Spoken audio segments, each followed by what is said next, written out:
तू वहां से आ, तू बस आता।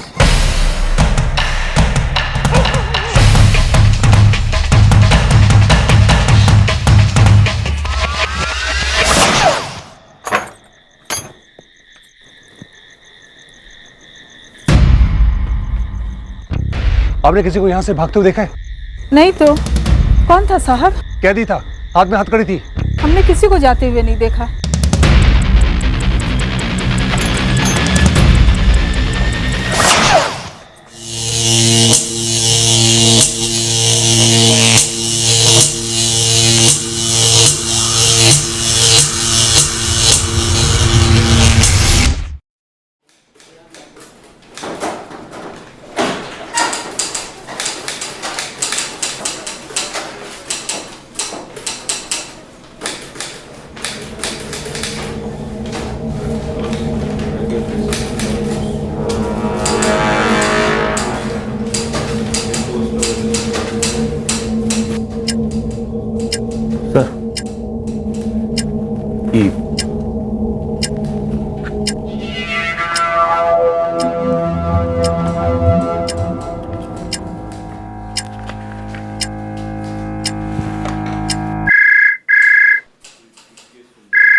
हाँ कपिल जी।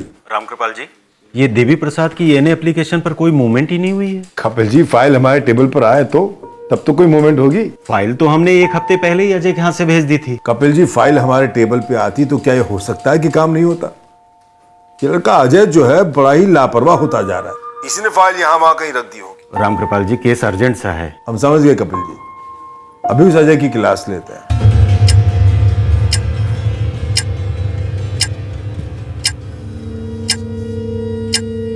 सर, ये कपिल सर फाइल भेजे आपके लिए। उनके कैबिन से हमारे कैबिन तक आने में एक हफ्ता लग गया तुम्हें? रामकृपाल सर पिछले हफ्ते भी रख कर गए थे यहाँ पे। हमारे टेबल पर तो नहीं थी। यहीं रखी थी। हाँ भाई, हम ही झूठ बोल रहे हैं। हम ऐसा तो नहीं कह रहे हैं सर। तुम्हारा काम कोई दिमाग वाला तो है नहीं, कम से कम दिल लगा के तो किया करो। ये फाइलें कोई तुम्हारी फिल्म की सस्ती डीवीडी नहीं कि कहीं भी फेंक। ये फाइलें हमारे सिस्टम की नसें हैं। एक भी खो गई, दब गई या कट फट गई तो पूरा सिस्टम ठप हो जाएगा। जी सर। हमारी बात को हल्के में न लो, आखिरी वार्निंग दे रहे हैं। अगली बार सस्पेंशन ऑर्डर थमा देंगे। जिंदगी स्टार्ट होने से पहले खराब न करो, कह देते हैं हम। जाओ।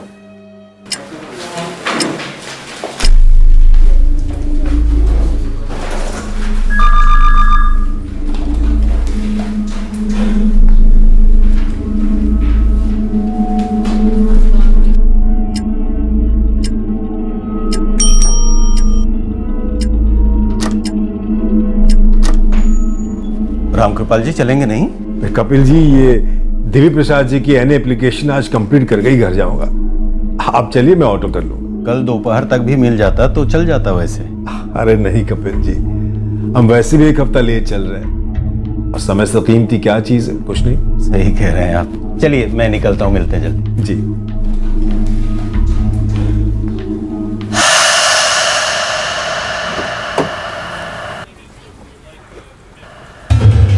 सर, हम भी निकलें? रामकृपाल जी बैठे हैं ना अभी?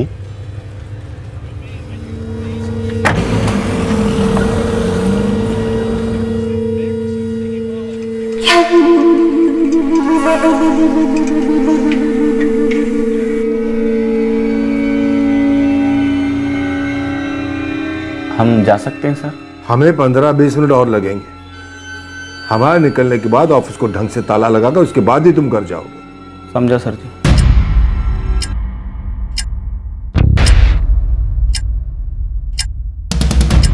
तेरह अक्टूबर को सरकारी दफ्तर में हुई हर घटना की तरफ हम बार बार लौटने वाले थे। इस मर्डर केस की इन्वेस्टिगेशन एक आंख मिचौली का खेल साबित हुई, लंबा चला।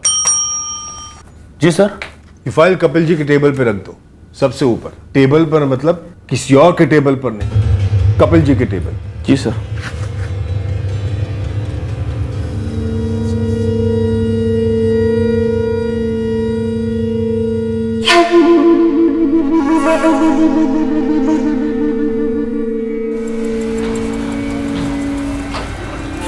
जी सर, प्रणाम। प्रणाम प्रणाम हरिप्रसाद। काम निपटा लिए? हाँ बस अभी अभी। अभी कहाँ हो? आसपास में हो तो थोड़ा रुक जाओ, साथ ही में चलते हैं। अरे हम तो घर भी पहुंच गए। आप काम में व्यस्त थे तो हमको लगा वक्त लगेगा, तो हम निकल आए। चलिए कोई बात नहीं, कल मिलते हैं। राम राम सर जी। राम राम।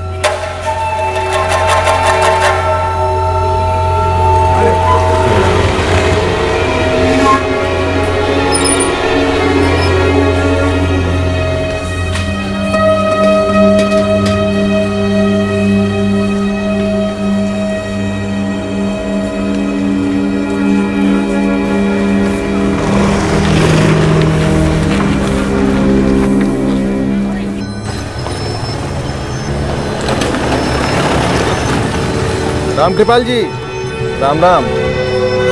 जी Ram Ram.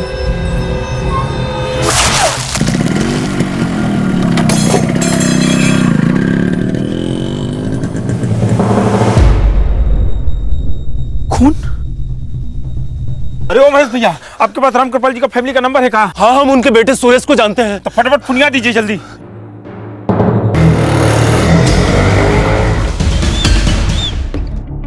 Mummy civil hospital ले गए हैं पापा को, हम अभी निकल रहे हैं। क्या क्या कह रहे तू? कुछ पता नहीं अभी हमको, अस्पताल जाकर देखते हैं। आप लोग भी पहुंचिए। क्या हुआ मम्मी? सुरेश के पापा को गोली मार दी किसी ने। क्या? ऐसे कैसे किसी ने गोली मार दी पिताजी को? पता नहीं, सिविल अस्पताल लेके गए। चल जल्दी चल। दर्शन वहां फोन करके पता। Yes doctor. सॉरी, हम पेशेंट को बचा नहीं पाए। इंटेस्टाइन्स पूरी तरह से रप्चर हुए थे, हेवी हैमरेज। सर, हम सुरेश चौबे, राम कृपाल चौबे के बेटे। कहाँ है हमारे पापा? हमारे पापा कहाँ है सर? सुरेश राम कृपाल जी अब नहीं रहे। साहब जी, हम अपना ठेला जमा रहे थे, अचानक हमारा चेहरे पे खून का छिट्टा आ गया। ये दो बाइक वाले जो थे, उनके चेहरे देखे थे तुमने? नहीं साहब जी, हम तो अपना मटका में तीखा पानी बना रहे थे, उधर तो नजरे नहीं गया। वो बाइक वाले उस तरफ से निकल गए और उस मोड़ से मुड़ गए।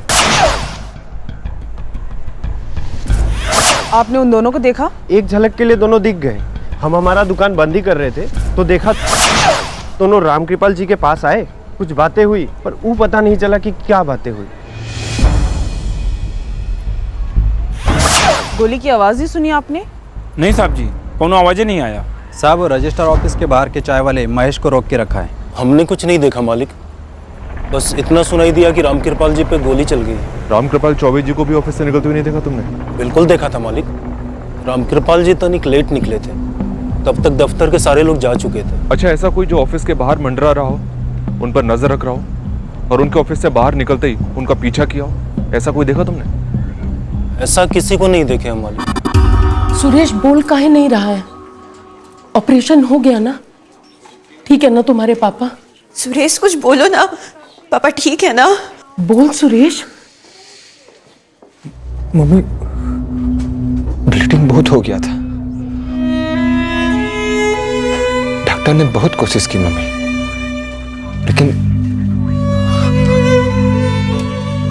लेकिन पापा बच नहीं पाए। बकवास मत कर, मुझे देखना है। मम्मी, मैंने कहा ना मुझे देखना है। वो बॉडी को पोस्टमार्टम के लिए लेकर गए। बॉडी मत बोल, पापा हैं वो तुम्हारे। पापा नहीं रहे।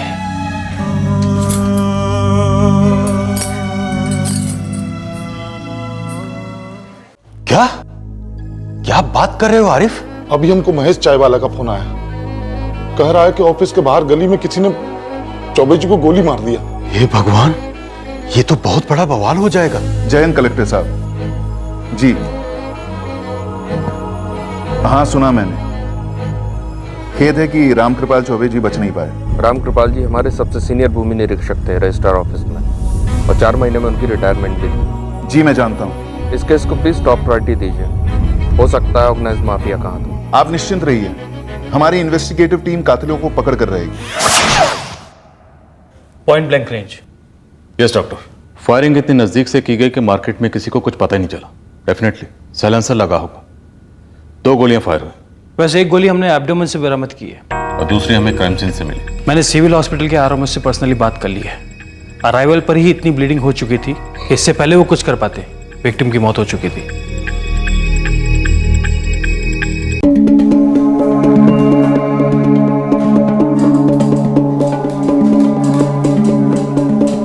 काफी ईमानदार आदमी माना जाता था ये राम कृपाल चौबे। कलेक्टर साहब ने खुद लैंड माफिया की तरफ इशारा किया है। उन्होंने मुझे 2 बार फोन भी किया फॉलोअप के लिए।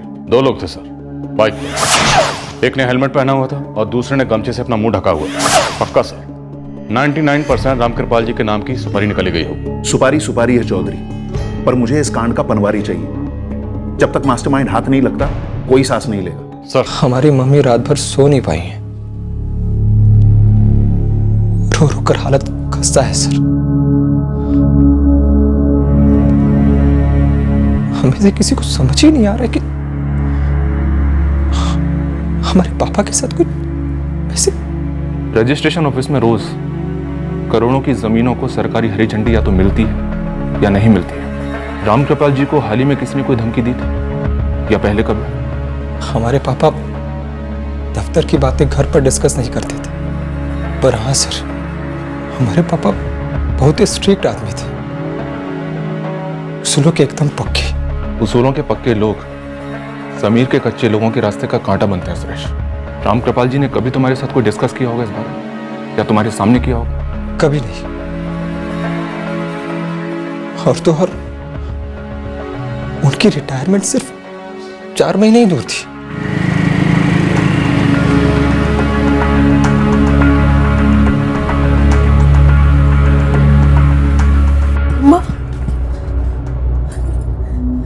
आरती,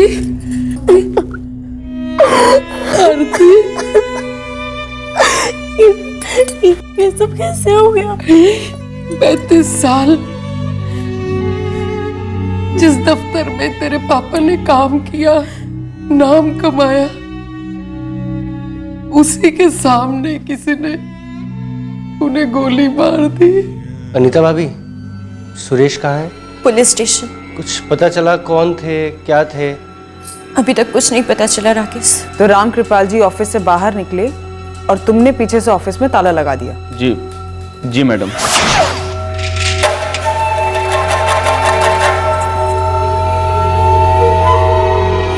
दो लोग बाइक पे आए, उन्होंने तुम्हारे ऑफिस से 2 मिनट की दूरी पर चौबे जी को गोली मारी। उन लोगों को जाते हुए तो जरूर देखा होगा? नहीं देखा मैडम। ताला लगाने के बाद तुम कहाँ चले गए थे? मैडम राम कृपाल सर निकले घर के लिए और बस पीछे पीछे मैं भी निकल गया। तो फायरिंग के वक्त तुम चौबे जी के पीछे थे? अरे नहीं मैडम, मैं तो अपोजिट साइड में रहता हूँ ना, और राम कृपाल सर दूसरी साइड। अब मुझे क्या मालूम था मैडम कि ऐसा वैसा कुछ होने वाला है। बाइक पे 2 लोग थे, गोलियां चली, आपने कुछ भी नहीं सुना, कुछ भी नहीं देखा? सर जी, कल रात को भी हम दूसरे साहब को बता चुके हैं कि एक जो था हेलमेट के पीछे छुपा था और दूसरा गमछे के पीछे। बाइक का नंबर देख पाया? सब कुछ इतनी जल्दबाजी में हुआ, कुछ देख नहीं पाए। देखिए, राम कृपाल जी बहुत भले आदमी थे, आप लोगों ने बरसों से जानते थे। हमें पूरी उम्मीद है कि उनके हत्यारों को पकड़वाने में आप हमारी मदद जरूर करेंगे। सर जी, हम बता चुके हैं कि हमारी नजर बस ऐसे ही घूमी थी, तो हमने देखा बाइक जो है राम कृपाल जी के काफी पास आकर रुकी। सर, सारा मार्केट एक आवाज में बात कर रहा है। किसी ने ना मोटरसाइकिल का मॉडल नोटिस किया ना नंबर। सभी यही कह रहे हैं कि एक ने हेलमेट पहन रखा था और एक ने गमछा बांध रखा। सुजीत, ये जो मार्केट जहाँ खत्म होती है वहाँ आगे चलकर राइट में मेन बाजार, तो वहाँ किसी ज्वेलरी शॉप में या किसी दूसरी दुकान में सीसीटीवी कैमरा जरूर लगा हो। छान मारो, सीसीटीवी फुटेज निकलवाओ। अगर हमारे पापा ऊपरी कमाई ले रहे होते तो हम सेल्समैन की नौकरी तो नहीं कर रहे होते। घर हो या दफ्तर, हमारे पापा का एक ही मंत्र था, छुप कर कुछ करना हो तो करना ही नहीं चाहिए। पर किसी ने उन पर छुपकर वार जरूर किया सुरेश।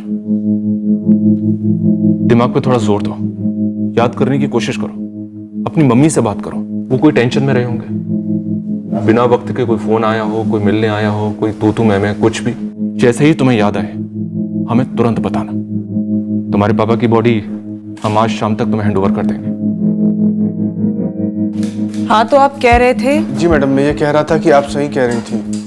चौबे जी का उस दिन शाम को फोन आया जरूर था मुझे। उन पर गोली लगने के ठीक 3 मिनट पहले उन्होंने आखिरी कॉल आपको की थी। जी मैडम, कल वो लेट तक बैठे थे किसी फाइल को लेकर। फिर वो कपिल बाबू के साथ रोज की तरह उनकी गाड़ी में बैठकर नहीं गए। फिर उन्होंने मुझे फोन किया कि अगर तुम आसपास हो तो रुक जाओ, साथ में चलते हैं। लेकिन मैडम, तब तक तो मैं अपने घर पहुंच गया था। फिर रात को जब पता चला तो बहुत सदमा लगा सुनकर जो भी उनके साथ हुआ। डिपार्टमेंट के बहुत ही भले और ईमानदार बाबू थे वो। उनकी ईमानदारी किसके रास्ते का कांटा बन रही थी? जी? जी, उनकी मौत से सबसे ज्यादा फायदा किसे होता हरि प्रसाद? अब मैं ये कैसे कह सकता हूँ मैडम? मतलब इत्तेफाक ही समझिए इंस्पेक्टर। इत्तेफाक हो तो सकता है कपिल, पर यह इत्तेफाक काफी खतरनाक था। कल शाम को आप वो फाइल रामकृपाल जी के पास भेजते हैं और कल शाम को आप दफ्तर से जल्दी घर चले जाते हैं, और कल शाम को रामकृपाल जी दफ्तर से घर जाने वाले आखिरी कर्मचारी होते और आपके दफ्तर से 2 मिनट की दूरी पर उन्हें 2 गोलियां मारकर उनकी हत्या कर दी जाती। सुनते ही होश उड़ गए हमारे इंस्पेक्टर। रामकृपाल चौबे हमारे डिपार्टमेंट में सबसे सीनियर कर्मचारी थे। कपिल जी वो सिर्फ सीनियर कर्मचारी नहीं थे, बल्कि सबसे महत्वपूर्ण विभाग संभालते थे। सारे जिले के लैंड सर्वे, जमीन के झगड़े, जमीन के अप्रूवल्स, इन सभी मसलों की फाइल्स रामकृपाल जी के अप्रूवल के बिना आगे नहीं बढ़ती थी। जी हाँ।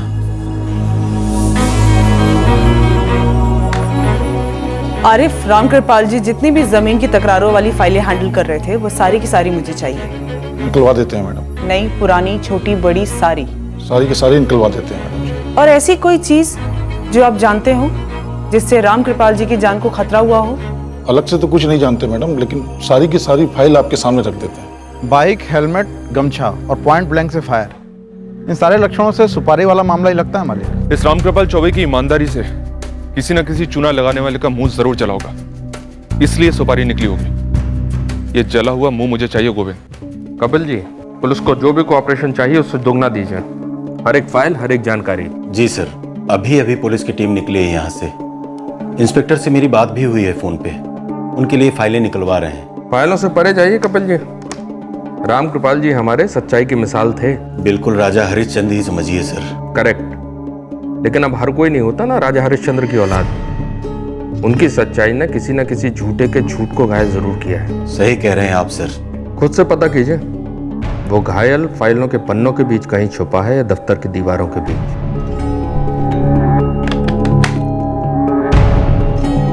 कल विष्णु आया था क्या? आप तो जानते ही होंगे, सुबह रामकृपाल जी से मिलकर गया होगा। सही कह रहे हो, कल आया तो था।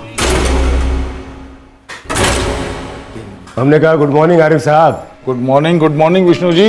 है रामकृपाल जी? तो रोजे रहते हैं, जाइए दोबारा कोशिश करके देख लीजिए। कौन है ये विष्णु खेरा? अपने बेगूसराय का ही है मैडम। रामकृपाल जी के चक्कर लगा रहा था, उसका कुछ काम था जो हो नहीं रहा था ना। कैसा काम? सर, रामकृपाल जी ऑफिस लेट कभी आए नहीं, लेकिन ऑफिस से लेट कभी गए भी नहीं, सिवाय उस दिन के। वैसे रोज ऑफिस से निकलते वक्त घर जाते समय सब रजिस्ट्रार बड़े बाबू कपिल अग्रवाल उनको लिफ्ट दिया करते थे। उस दिन कपिल अग्रवाल ने रामकृपाल जी को एक फाइल दी, वो भी काफी लेट, जिसे पूरा करते करते रामकृपाल जी ऑफिस में लेट हो गए और अकेले ही घर के लिए निकले और शूटर्स को मौका मिल गया। क्या ये फाइल उन्हें जानबूझकर लेट दी गई थी ताकि शूटर्स को मौका मिले, या ये महज इत्तेफाक हो सकता है? सर, अगर रामकृपाल जी ऑफिस से लेट नहीं निकलते तो शायद ये शूट आउट होता ही नहीं। शूटर्स इतना बड़ा चांस क्यों लेंगे सर, इत्तेफाक का वेट करने का? सर, एक नाम सामने आया, कोई विष्णु खेरा है जिसका काम ये रामकृपाल जी नहीं कर रहे थे। विष्णु खेड़ा?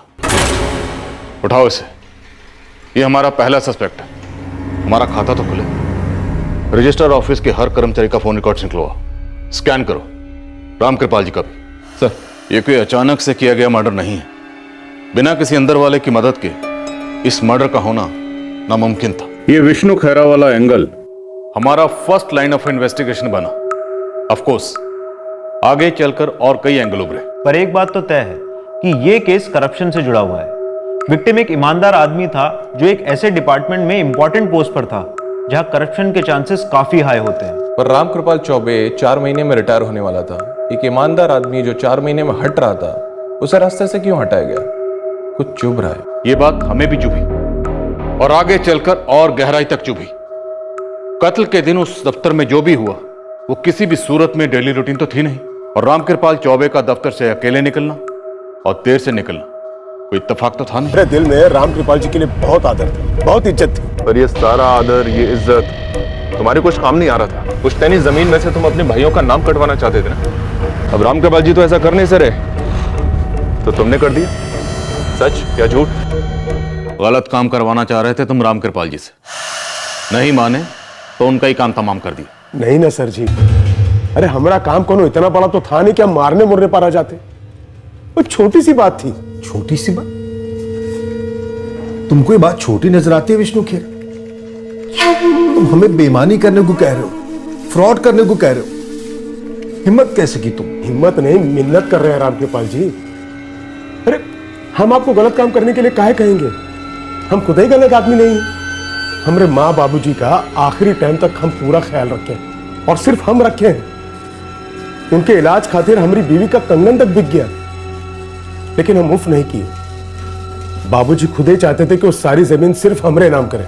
की नहीं उन्होंने। कैसे करते? वकील बाबू के आने के पहले तो उनका बुलावा आ गया।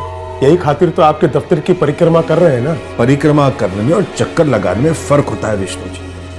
तुम चक्कर चलाने की कोशिश में हो, जो कम से कम हम तो यहां होने नहीं देंगे। देखिए, तो बेकार में खुद का और हमारा समय नष्ट न करें। जाइए यहाँ से। इस केबिन में आज तक कोई गलत काम नहीं हुआ है, और अगले 4 महीने तक हो नहीं सका। हम आपसे गलत काम करने के लिए कहाँ कह रहे हैं रामकृपाल जी? देखिए, हम आपके सामने वकील साहब का बनाया हुआ एकदम ओरिजिनल सा वसीयतनामा पेश कर देंगे। बस आप उसके ऊपर मोहर लगाकर हमको आशीर्वाद दे दीजिए। तो कब पेश करें वसीयतनामा? तुम्हारा ओरिजिनल सा वसीयतनामा जाली था, एक फ्रॉड कागज जिसे तुम अपने भाइयों का हक मानना चाह रहे थे। उनकी गैर कानूनी बेदखली में तुम रामकृपाल जी को शामिल करना चाह रहे थे। हम यही चाह रहे थे, लेकिन उनको मारने से हमारा क्या फायदा होता? उनके बिना तो हमारा काम नहीं हो सकता था ना। आप ही बताइए। इंस्पेक्टर साहब, कल हम रामकृपाल जी के अंतिम संस्कार के लिए गए थे, इसलिए फोन ऑफ रखा था, और कोई कारण नहीं है। एक बात बताइए कपिल जी, अब रामकृपाल जी नहीं रहे तो उनकी जगह पे कौन आने वाला? वो तो अभी तय नहीं है। कलेक्टर साहब और पटना ऑफिस ही नियुक्त करेंगे किसी को। 4 महीने बाद रामकृपाल जी रिटायर होने वाले थे, तो इतनी जिम्मेदारी वाली कुर्सी पर किसी की तो नियुक्ति हो गई होगी ना? नहीं हुई थी इंस्पेक्टर, और अगर हुई भी होगी तो हमें खबर नहीं, क्योंकि ऐसे फैसले हेड ऑफिस से सीधे लिए जाते हैं। वैसे आप लोगों को कुछ मिला है क्या? मिलने जैसा क्या है कपिल जी? तुम्हें कुछ मिलना चाहिए था। नहीं, वो हम ऐसे ही पूछ रहे थे। हाँ, हम 2 दिन के बाद ड्यूटी ज्वाइन कर रहे हैं। हमरे ससुर जी के बारे में पढ़े होंगे आप। हाँ, रामकृपाल चौबे, हमरे फादर। चाय। मम्मी, मम्मी, थोड़ा चाय पी लो।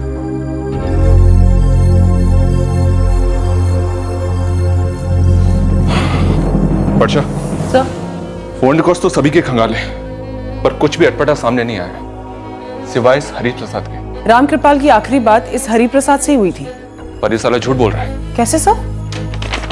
इस साले का फोन रिकॉर्ड्स बता रहा है कि उस कॉल के दौरान ये घर पर नहीं था। नहीं पहुंचा था? सरायपुर में था।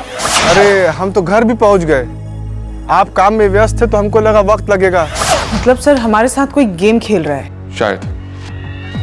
अब ये गेम क्या है और हर टीम में कितने खिलाड़ी हैं, बस ये नहीं पता।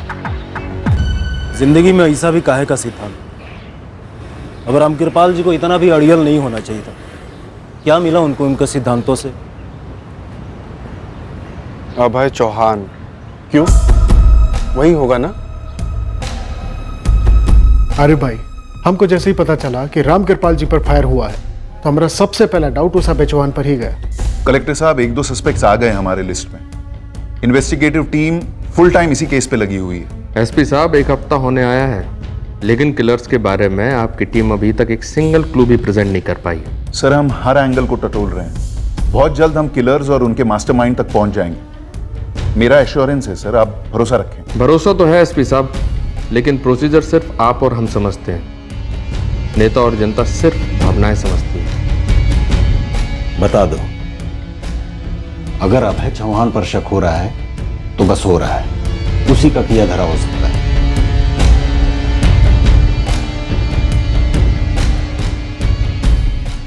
हाँ, वो रामकृपाल जी का जब फोन आया तब हम घर पहुंचे नहीं थे, पर ऑन द वे थे सर। हम केवल सुनी सुनाई बातों के आधार पर तुमसे सवाल नहीं कर रहे। हमने कहा ना सर, हम घर पहुंचने ही वाले थे। 1-1 सेकंड की बाल की खाल करने के बाद हमने तुम्हें यहाँ पे हाजिर किया है। 8:34 को तुम अपने घर पे पहुंचे। तब तक रामकृपाल जी पे हमला हो चुका था।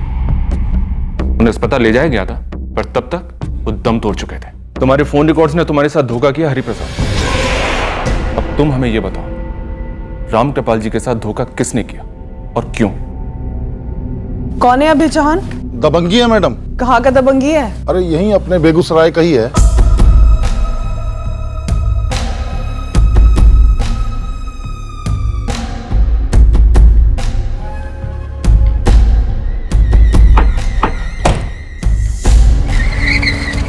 उसी के एक जमीन का मैटर रामकृपाल जी के पास आया था। बाकी का डिटेल आपको विनय गौर बताएगा मैडम। इस विनय गौर का नंबर दीजिए। पर हम एप्लीकेशन कैसे डाल सकते हैं? जब हम बोल दिए डाल दो मतलब डाल दो, इतना सोच विचार करने का जरूरत नहीं है, ठीक है? बाकी सब हम देख लेंगे। हाँ साहब, ये सच है कि उस वक्त हम घर से काफी दूर थे जब रामकृपाल जी का फोन आया। हरि प्रसाद, वो दोनों बाइक सवार कौन थे और उन दोनों को सुपारी किसने दी थी वो बताओ। ये सब आप क्या पूछ रहे हैं साहब? हमको इस सब के बारे में कुछ भी नहीं मालूम है। कुछ तो मालूम है तुम्हें, और जिस दिन हत्या हुई थी उस दिन भी तुम्हें कुछ ना कुछ तो जरूर मालूम था। बिल्कुल भी नहीं सर जी, हमें इतना मालूम था कि रामकृपाल जी लेट तक बैठने वाले हैं फाइल के साथ, और हमें ये भी मालूम था कि अगर वो लेट तक बैठेंगे तो हमको साथ में चलने के लिए कहेंगे शेयर ऑटो में। इसलिए जैसे ही अजय कैबिन के अंदर गया हम तुरंत वहां से निकल लिए। तुम साथ कैसे जाते? क्योंकि साथ में जाने का प्लान तो था ही नहीं। अगर तुम साथ में जाते तो तुम भी ठुक जाते। माफ कीजिएगा सर जी, बट आपका कैलकुलेशन एकदम गलत जा रहा है। हम वहां से इसलिए खिसक लिए क्योंकि हमको लगी थी तलब नशा करने की। अरे यार, रामकृपाल जी को भी अभी फोन करना था।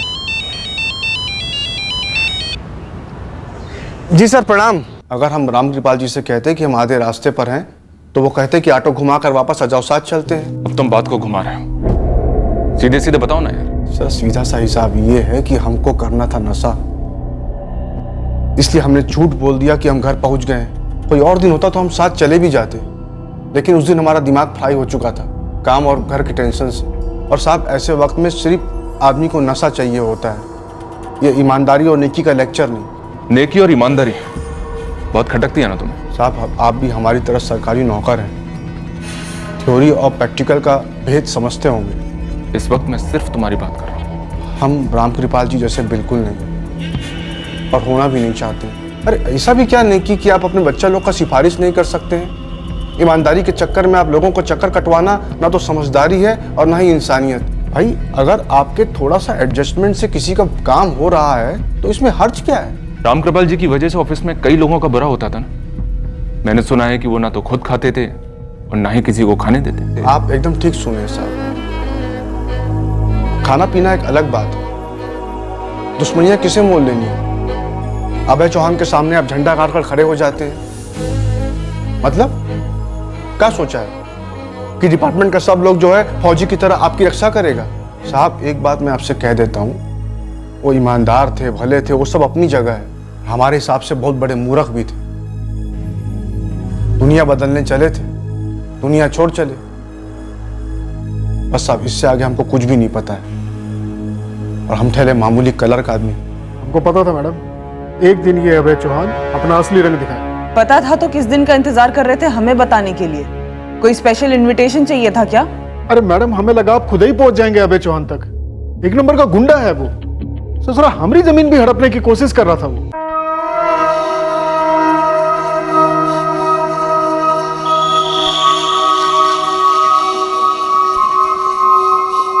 क्लियर है सर, आप खुद ही देख लीजिए। सर वो वहां मेरी जमीन खत्म होती है सर, और ये अभय चौहान की लगाई बाढ़ को भी देख लीजिए। सर ये अभय चौहान लगभग 50 मीटर अंदर घुसकर कब्जा कर लिया हमारी जमीन पर, और लौटाने से भी साफ इनकार कर रहा है। तुम बात की अभय चौहान? सर एक नहीं 10 बार बात की है सर। ये अभय चौहान जब से बाढ़ खड़ा किया है ना, हमारा नींद उड़ गया समझो। अरे अपने मोबाइल से इस फेंसिंग की फोटो ले लो और वीडियो भी ले लो। कल सुबह 11 बजे अभय चौहान को दफ्तर बुलवा लेते हैं, देख तो उसका क्या कहना है। सर वो कहने और सुनने वालों में से नहीं है, वो तो हमका जान का भी धमकी दे दिया है।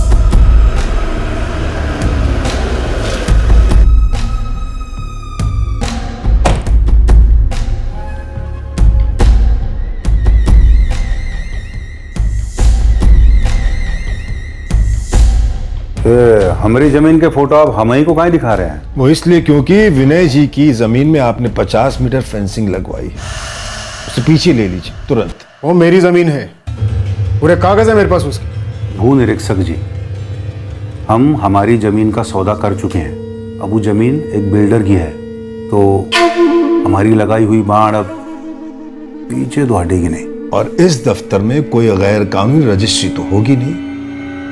अब बिल्डर के साथ आपकी जो डील है वो गैर कानूनी करार दी जाएगी। बिल्कुल राम कृपाल जी, हमारी जमीन इनकी कैसे हो सकती है? इज्जत से मांगी थी, अच्छी कीमत ऑफर की थी, तुमने हमारे ऑफर को ठुकराया। विनय, हमको बेचनी ही नहीं है तो ठुकराने की बात कहां से आई? अरे हमारी मर्जी है भाई। अरे तोरी मर्जी गई तेल लेने, हमारी मर्जी है हम तो का उसी जमीन में जिंदा गाड़ दे। विनय गौर। राम कृपाल जी नोट कीजिए, आपके दफ्तर में बैठ के ये गुंडा हमका जान का धमकी दे रहा है। विनय जी, अभय जी, आप लोग एक मिनट हमारी बात शांति से सुनो। देखिए अभय जी, मैंने विनय जी के सारे कागजात देखे हैं। वो 50 मीटर जमीन इनकी है जिस पर आपने गैर कानूनी कब्जा किया हुआ है। वहां से फेंसिंग आप तुरंत पीछे ले लीजिए, उसके बाद आप जो सौदा करना चाहते कर सकते हैं। ये हमारा फुल और फाइनल फैसला है, तो बहस की कोई गुंजाइश नहीं।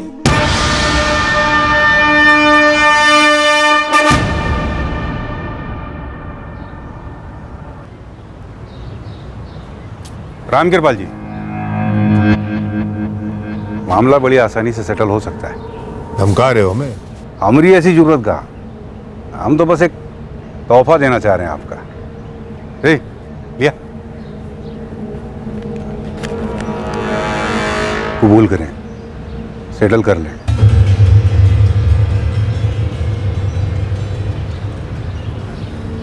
अभय चौहान जी, हमें घूस ऑफर करने से पहले कम से कम एक बार इस महेश चाय वाले से पूछ तो लेते कि हम किस टाइप के आदमी हैं। हर टाइप के आदमी की एक कीमत होती है सर। ये रकम इतनी बड़ी है कि आपको तो क्या, कलेक्टर साहब को भी कभी ऑफर नहीं हुई होगी। ले लीजिए, ले लीजिए। रिटायरमेंट के बाद पूरी दुनिया की सैर कराइए, बिजनेस क्लास। पूरी रिटायरमेंट बैठ के ऐश कीजिए, फर्स्ट क्लास। गलती तुम्हारी नहीं है चौहान, कई ऑफिसेज में ऐसे लोग हैं जिनके माथे पर लिखा हुआ होता है कि हम बिकाऊ हैं, बस कीमत सही होनी चाहिए। ई कम लगे तो और ले लीजिए, और बस हमारी डील ना रोको सर। मुझे रिश्वत ऑफर करने के चार्ज में मैं तुम्हें जेल भिजवा सकता हूँ, पर इस वक्त मुझ में वो पहले जैसा जोश नहीं रहा। हाँ, होश जो का त्यों है, इसलिए ये पैसे वापस लो और वो फेंसिंग भी वापस लो, तब जाके मामला निपटेगा, और कोई तरीका है ही नहीं।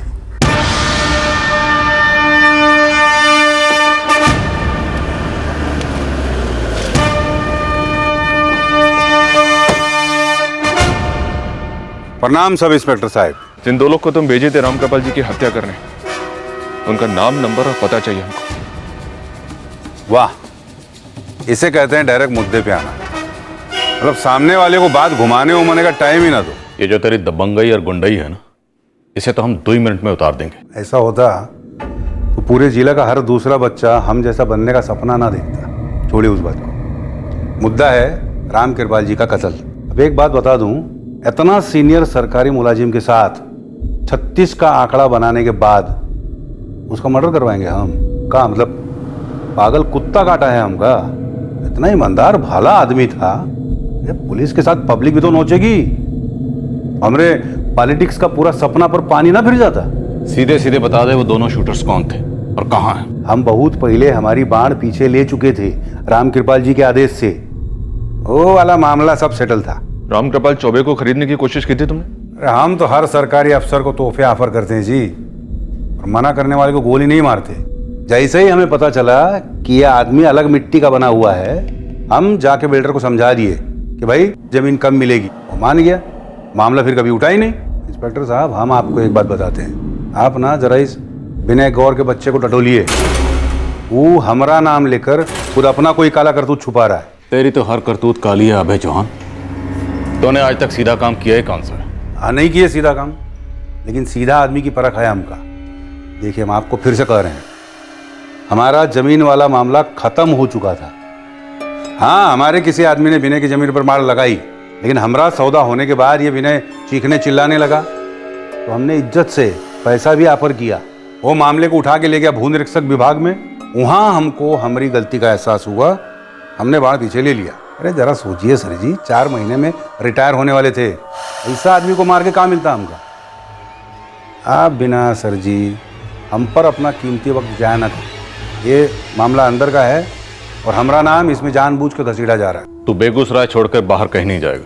मोबाइल ऑफ नहीं रखूंगा, जहां बुलाओ हाजिरी देने आ जाऊंगा, जिस थाने बुलाओ आ जाऊंगा। यही ना? डन है जी, डन है।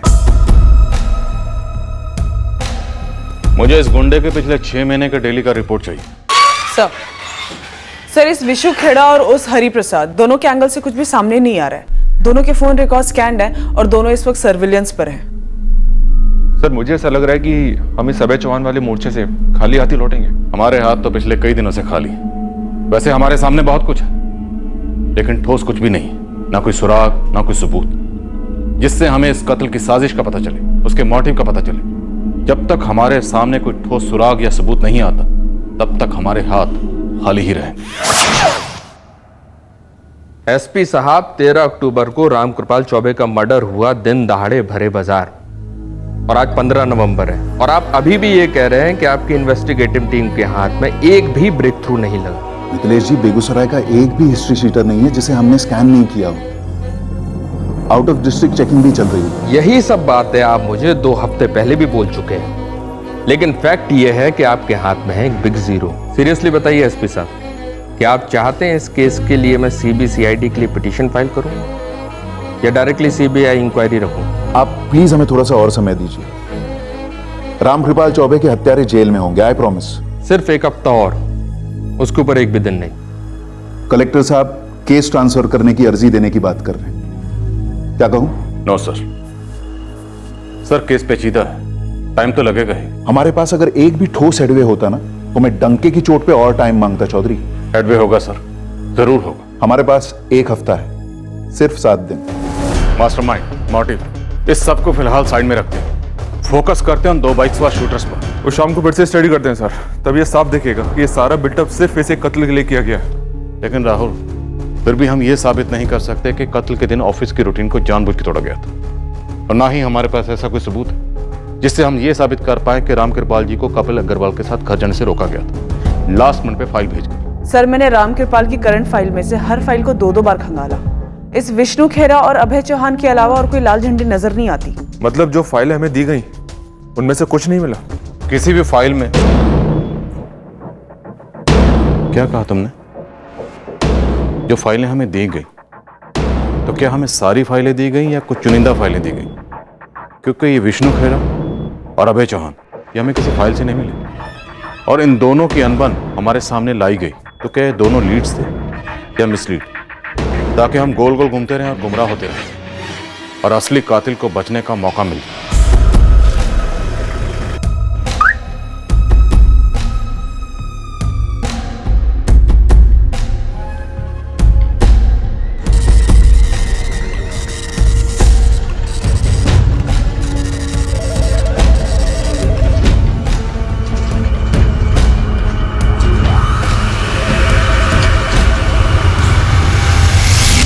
क्या ये हमें असली कत्ल की साजिश तक पहुंचने से रोकने के लिए एक और साजिश रची गई?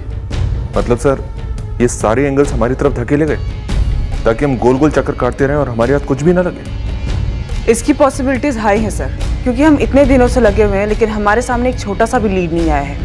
ये तो अब नॉर्मल है। कहीं ऐसा तो नहीं कि उस सरकारी दफ्तर में सब लोग रेनकोट पहन के नहा रहे थे? किसी भी ऑफिस में एक रिश्वत ना लेने वाला ईमानदार आदमी कई अंदर के और ऊपर के लोगों के रास्ते का काटा होता है। पर मर्डर के पीछे कुछ और डीपर शामिल था फॉर श्योर। 4 महीने में रिटायर होने वाले आदमी को कोई ऐसे ही क्यों गोली मार डालेगा? इन सारे सवालों के जवाब कत्ल के दिन उस ऑफिस की रूटीन टूटने में छुपे हुए थे, और साथ ही रामकृपाल चौबे का 4 महीने में रिटायर होने की हकीकत इस केस का सबसे अहम मुद्दा बना बैठा था। और हम कुछ असली मुद्दे मिस कर रहे थे। शायद इरादा भी यही था कि हम इन असली मुद्दों से भटक कर इन भटकाए गए मुद्दों पर अपना वक्त जाया करते रहें और असली मुद्दा दबा रहे। हम पर दबाव था, सॉलिड दबाव, सॉलिड मतलब सॉलिड दबाव। और फिर एक ब्रेक थ्रू मिला, एक ऐसी घटना घटी जिसने इस केस को सर के बल उलट दिया। हेलो हेलो, अरे कौन बोल रहा है भाई? तेरे बापू ने पैसा देने से इनकार कर दिया था। देखे कहाँ भेज दिए उसे। कौन हो तुम? अक्लमंद को इशारा काफी होता है सुरेश चौबे। देख 10 लाख रुपए का तुरंत इंतजाम कर दे, वरना तेरे बापू को तो ऊपर भेज दिए, तुझे भी ऊपर भेजने में हमको ज्यादा टाइम नहीं लगेगा। अबे ओ, हिम्मत है तो अपना नाम बताओ। जब तेरा नामो निशान ही नहीं रहेगा तो हमारा नाम जान के का उखाड़ लेगा बे? टाइम पास बहुत हो गया, जल्दी से 10 लाख रुपये इकट्ठा कर ले, वरना तेरे नाम के आगे स्वर्गीय लगने में ज्यादा देर नहीं लगेगा। Hello hello hello. कब की बात है गोविंद? सर एकदम एग्जैक्ट डेट तो पता नहीं है, लेकिन हाँ पिछले 1 हफ्ते से रामकृपाल जी की पत्नी यहाँ वहाँ से नगद का इंतजाम कर रही है। अब नोटबंदी भी चल रही है, बहुत मुश्किल हो रही है उन्हें। अजीब है सर, सुरेश चौबे सरस्वती चौबे ने हमें क्यों नहीं बताया इस धमकी के बारे में? सर कहीं एक्सटॉर्शन का मामला तो नहीं? फर्ज करें अगर किसी एक्सटॉर्शन गैंग के हाथ फंस भी गया तो भी देने के लिए पैसे तो होने चाहिए ना। अब उसकी फैमिली को टारगेट किया जा रहा है, पर वो भी पैसे कहां से लेंगे? सरस्वती चौबे रामकृपाल जी की विधवा रजिस्ट्रार ऑफिस गई थी कपिल जी से मिलने। सुरेश चौबे को हाजिर करो और उसकी मां सरस्वती चौबे से भी बात करो। यहाँ इतने हफ्तों से कोई और ही ट्रैक चला था जो हमें दिख नहीं रहा था या फिर हमसे छुपाया गया था। मैं ये नहीं कहूंगा कि हम चूके थे, पर हमसे कुछ नजरअंदाज जरूर हुआ था। वो इसलिए क्योंकि शायद हम दबाव में थे। करप्शन के एंगल को आप एक्सटॉर्शन के एंगल ने रिप्लेस कर दिया था। क्या ये भी एक मिसलीड था ताकि इन्वेस्टिगेशन टीम सही दरवाजे तक ना पहुंचे? सही दरवाजे तक पहुंचने के लिए अब हमारे लिए ये जानना बेहद जरूरी हो गया था कि वो गलत दरवाजा कौन सा है जिसकी तरफ गुमराह करके हमें बार बार भेजा जा रहा था दस्तक देने के लिए। अब हम अतीत के एक हिस्से तक तो पहुंच गए थे जो हमसे चूका नहीं था, पर हाथ में नहीं आया, लेकिन माहौल में मंडरा रहा था।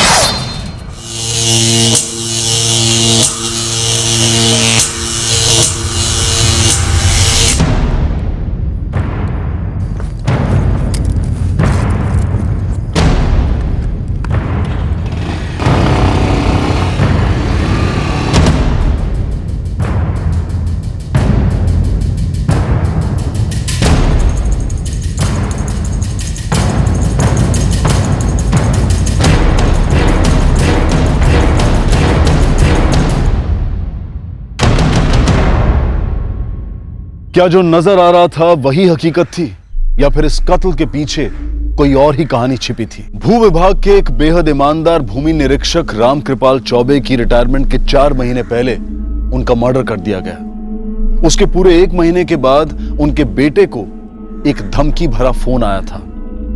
क्या यह पुलिस के लिए एक ठोस लीड थी या फिर एक शातिर चाल उन्हें गुमराह करने की?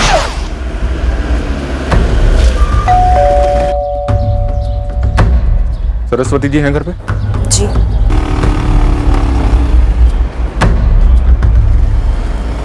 चलिए, आपको हमारे साहब ने बुलाया। कुछ पता चला है क्या? पता चला आपको एक धमकी वाला फोन आया था जिसे हमें बताना अपने जरूरी नहीं समझा। ऐसा क्यों सरस्वती जी? सुरेश ने, आपने, आपके घर के किसी भी सदस्य ने इस बारे में हमें इतला करना जरूरी क्यों नहीं समझा? पहले ये बताइए कि अगर हम आपको इस बारे में बता भी देते तो आप क्या करते? हाँ जी, सरस्वती जी आई थी हमसे मिलने के लिए।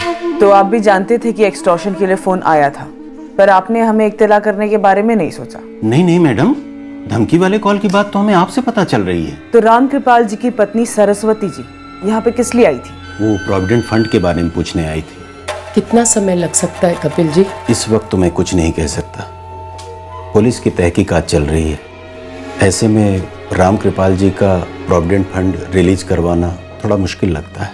आप तो जानते हैं कि इनकी कोई ऊपरी कमाई वमाई नहीं थी, बस ये प्रोविडेंट फंड ही हमारा सहारा है। अच्छी तरह से जानते हैं, और हमारी पूरी कोशिश होगी कि जल्द से जल्द आपके हक का पैसा आपको मिले।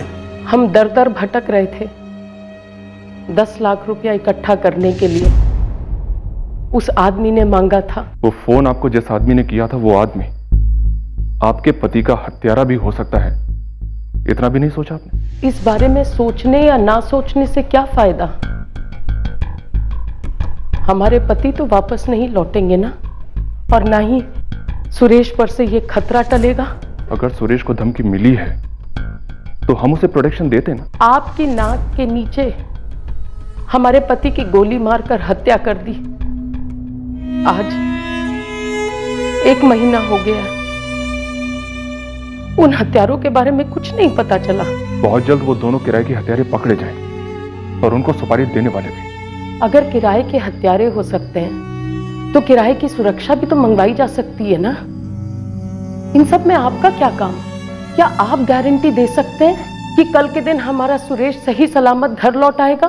सुरेश, हम मानते हैं कि अभी तक हम तुम्हारे पिता के हत्यारों तक नहीं पहुंच पाए, पर इसका मतलब ये नहीं है कि वो बच गए। लेकिन अगर तुम ये सोचते हो कि उन्हें पैसे देकर ये सारा मसला हल हो जाएगा, तो तुम्हारी सोच गलत है। सर, जब वो कॉल आया हमारे पास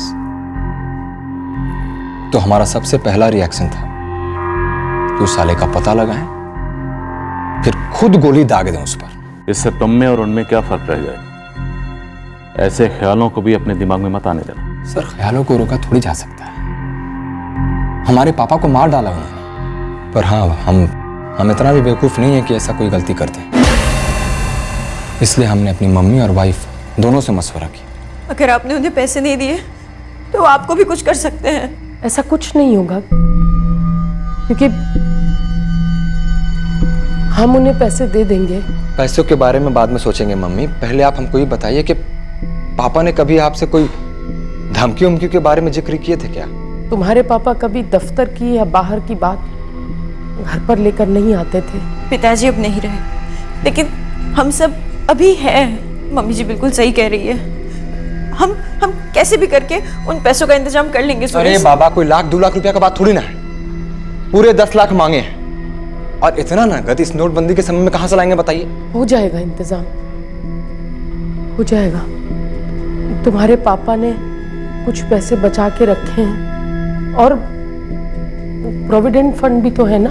हम कतई नहीं जानते थे कि ये हालत है चौबे परिवार की। हमने मदद की भी ऑफर की थी। यकीन कीजिए, इस सब के बारे में हम कुछ नहीं जानते थे और नहीं जानते हैं। 2 दिन से हम, मम्मी और अनीता, हम सब जमीन आसमान एक कर दिए पैसा जुटाने में, पर कोई इंतजाम ही नहीं हो पा रहा था। किसी के पास कैसे नहीं है। सुरेश, अगर कैश होता भी, अगर नोटबंदी ना भी होती, तब भी तुम किसी को 1 रुपया भी नहीं दोगे। तो मुझे इस आदमी का नंबर दो जिसने तुम्हें फोन किया था। 2 दिन से नंबर बंद आ रहा है। हमने कई दफा ट्राई किया। जब इससे तुम्हारी बात हुई थी तब इसने अपने नाम का जिक्र किया था।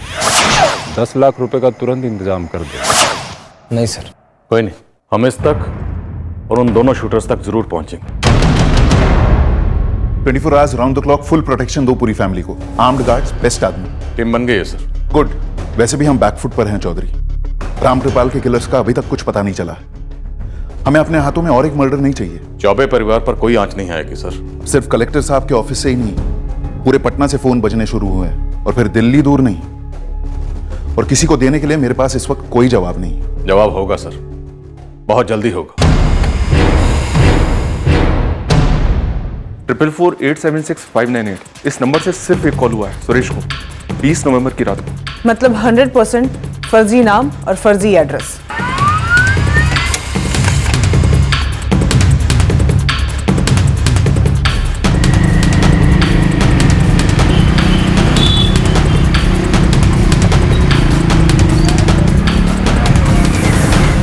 पुलकित सिन्हा कोई है ही नहीं, और ये एड्रेस पूरी तरह से फर्जी है। रामकृपाल चौबे के कॉल रिकॉर्ड से कुछ मिला? नो सर, पिछले 1 साल के रिकॉर्ड स्कैन किए, पर ऐसा कोई नंबर नहीं मिला जहां से धमकी आई हो।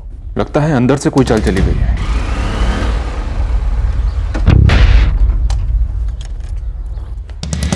कौन है आप? हम राम कृपाल जी के दामाद हैं, राकेश। ये हमको धमकी वाले फोन के बारे में बताया नहीं किसी ने। अब बताकर क्या फर्क पड़ जाता जीजा जी, और पुलिस को तो हम बता ही दिए ना। आरती तुम्हारी बहन है, अगर तुमको धमकी मिल सकती है तो उसको भी तो धमकी मिल सकती है। और फिर हमको एक गैर है जो हमको नहीं बताया। अब बताया नहीं बताया उसको लेकर बहस करनी जरूरी है दामाद जी?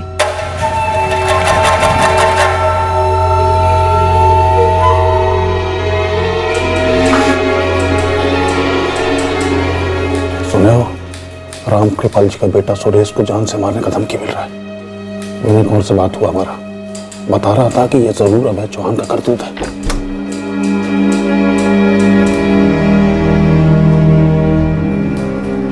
फैमिली को 24 घंटे घर में कैद करके रखना 24 घंटे सिक्योरिटी कहते हैं आप ऑफिसर? नो सर, ऐसा कुछ नहीं है। वो जहां चाहे जा सकते हैं, हमारी टीम उन्हें कवर देगी। जो धमकी दी गई है ये वही लोग हो सकते हैं ना जिन्होंने रामकृपाल चौबे जी की हत्या की? जी सर, पूरी पॉसिबिलिटी है। और फिर भी आपको यकीन है कि ये पेशेवर हत्यारे आपके अधेड़ उम्र के 2-2.5 हवलदारों के खौफ से उनकी फैमिली पर हमला नहीं करेंगे? सर जी, आपके ताने और व्यंग हम समझ रहे हैं, पर हमें पूरा विश्वास है कि हम इस मिशन में कामयाब होंगे। जब होंगे सिर्फ और सिर्फ तभी यकीन होगा कि आपकी कथनी और करनी में ज्यादा अंतर नहीं है। मैं वेट कर रहा हूं ऑफिसर। सर, एक्सटॉर्शन कॉलर का नंबर फर्जी नाम पर है और एड्रेस भी फर्जी है। सिर्फ एक कॉल की गई थी सुरेश को, नंबर सिर्फ इसी काम के लिए लिया गया होगा। और उसे एक कॉल के बाद कोई कॉल नहीं किया गया। मतलब साफ है ये मास्टरमाइंड की एक चाल है। एकदम साफ है कि ये चाल है। एक तो सर हमें काफी देर बाद पता चलता है, फिर हम इन्वेस्टिगेशन शुरू करते हैं और फिर उसी दौरान ये बात सारी दुनिया में फैल जाती है कि एक कॉल आई थी। फिर क्या होता है? फिर विनय गौर बात फैलाता है कि इस कॉल के पीछे अभय चौहान है। मैडम जी, आप अभी भी यकीन नहीं कर रहे हो कि मुजरिम आपकी आंखों के सामने है? ये अभय चौहान का ही किया कराया हुआ है। मैं पहले से कहता आ रहा हूँ और मैं अब भी कह रहा हूँ, मैं स्टैम्प पेपर पर लिख कर देने को तैयार हूँ कि रामकृपाल चौबे जी को इसी बदमाश ने मरवाया और उस कॉल के पीछे भी इसी का हाथ है। इतने यकीन के साथ ऐसे कह रहे हो जैसे कत्ल होने के पहले तुम्हें पता था कि रामकृपाल चौबे जी का कत्ल होने वाला है। 6 महीने पहले से पता था, जब अभय चौहान और हमारी मीटिंग हुई रामकृपाल जी के साथ। उन्होंने हमारा पक्ष लिया क्योंकि हम सही थे। उन्होंने अभय को कहा कि अपनी बाढ़ को पीछे ले ले। फिर अभय ने उनको रिश्वत ऑफर करी जो उन्होंने साफ साफ इनकार कर दी। सर, मैंने इस विनय गौर की पूरी हिस्ट्री निकाली, एक एक डिटेल्स चेक की कि कहीं ये अभय चौहान के कंधे पर अपनी बंदूक रख के तो नहीं फायर कर रहा। बट नो सर, कुछ भी नहीं मिला इसके खिलाफ। अभय चौहान का कंधा ना सही, किसी और का सही, पर इतना तो पक्का है यहाँ कहीं ना कहीं कोई ना कोई किसी ना किसी का कंधा जरूर इस्तेमाल कर रहा है सर। कहीं ये हमारा कंधा तो नहीं? मतलब एक किलिंग होती है और 2 अलग अलग तरफ से हमारी तरफ 2 एंगल भेजे जाते हैं कि या तो विष्णु खैरा किलर हो सकता है और या अभय चौहान, और फिर एक तीसरा एंगल उभरता है एक्सटॉर्शन कॉल का, जिसका कोई माई बाप नहीं है, नो हिस्ट्री, नो ज्योग्राफी, सब फर्जी। और सर एक अजीब बात ये भी है कि ये किलिंग बहुत ही प्रोफेशनल किस्म की है। 2 नकाबपोश शूटर्स बाइक पर आते हैं, पर सर हम एक भी हिस्ट्री शीटर को क्रैक नहीं कर पा रहे हैं और हमारी इतनी तगड़ी खबरी नेटवर्किंग होने के बावजूद कोई हमें ढंग की खबर नहीं दे पा रहा है। सर डाउट होता है कौन थे ये 2 शूटर्स? सेल्फ डाउट ये किसी भी इन्वेस्टिगेशन में सीरियस रुकावट डाल सकता है, आपको हिलाकर रख देता है। और हम एक ऐसे चौराहे पर खड़े थे जहां पर अब गलत रास्ता लेने की कोई गुंजाइश नहीं बची थी और सही रास्ता पहचान में नहीं आ रहा था। सुरेश को एक्सटॉर्शनिस्ट ने धमकी दी कि अगर वो पैसे नहीं देगा तो उसका भी वही हश्र होगा जो उसके पिता का हुआ। तो लॉजिकली उसके पिता को भी ऐसी धमकी मिली होगी, लेकिन किस लिए मिली होगी? पैसों के लिए या कोई और कारण हो सकता है? इन्वेस्टिगेटिंग टीम को जो भी लीड्स मिल रहे थे वो कहीं लीड नहीं कर रहे थे। शायद यही उनका मकसद था, टीम को गुमराह करना, हताश करना। बौखलाए हुए होने के बावजूद हम हाथ पैर मारते रहे। मास्टरमाइंड कौन है? कहां से ये हमारी तरफ फर्जी लीड भेजे जा रहे हैं? लेटेस्ट लीड वो फोन नंबर था जो बेशक फर्जी तरीकों से अपनाया गया था, लेकिन उसमें इस्तेमाल हुआ वो सिम कार्ड वो तो असली था। कॉलर को नहीं, सिम कार्ड को ट्रैक करते हैं। 444-876-598 वाला सिम कार्ड। ये सिम कार्ड किसी असली दुकान से असली पैसे देकर असली आदमी से खरीदा गया होगा। एक काली चाय दो।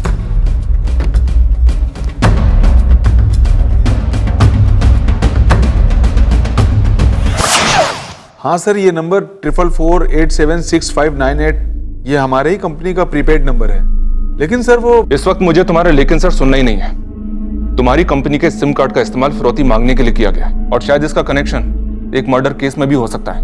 मैं सर सारे डेटा बेसिस को चेक करके रखता हूँ। आप मुझे 2-3 दिन का टाइम दीजिए, मैं आपको फोन करता हूँ सर। अगर आज शाम को 5 बजे के पहले पहले उस डीलर का सही नाम, नंबर और एड्रेस मुझे नहीं मिला ना, तो तुम इस वक्त जहां पर हो ना, मैं वहां पर पहुंच जाऊंगा। साला करे कोई और भरे कोई।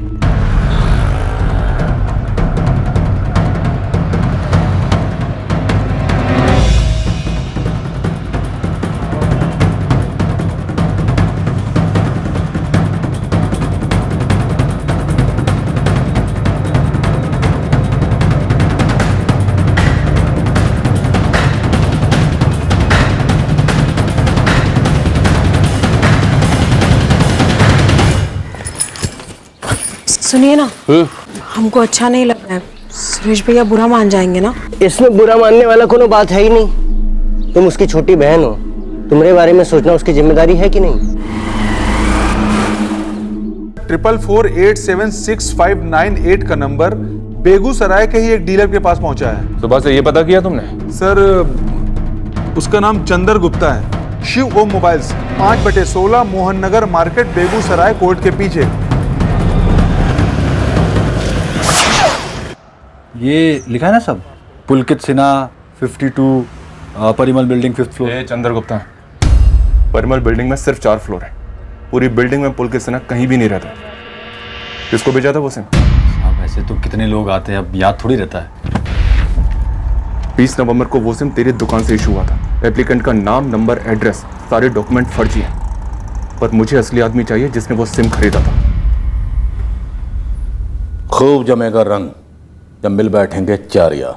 तुम, हम, ये लॉकअप और ये डंडा।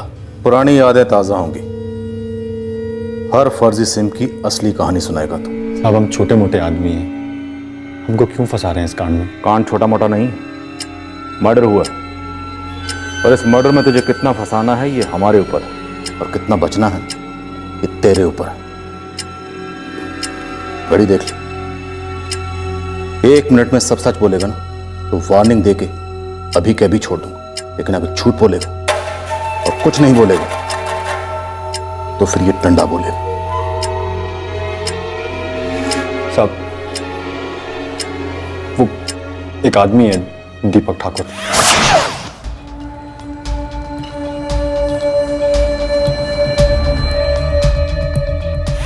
जाहिर सी बात है ये तेरी कोई पहचान वाला ही होगा। दरअसल मैं जानता हूँ दीपक ठाकुर, वो कमीशन देता है मुझे साहब। कैसा कमीशन? मैं उसका काम जानता हूँ साहब। क्या धंधा था उसका?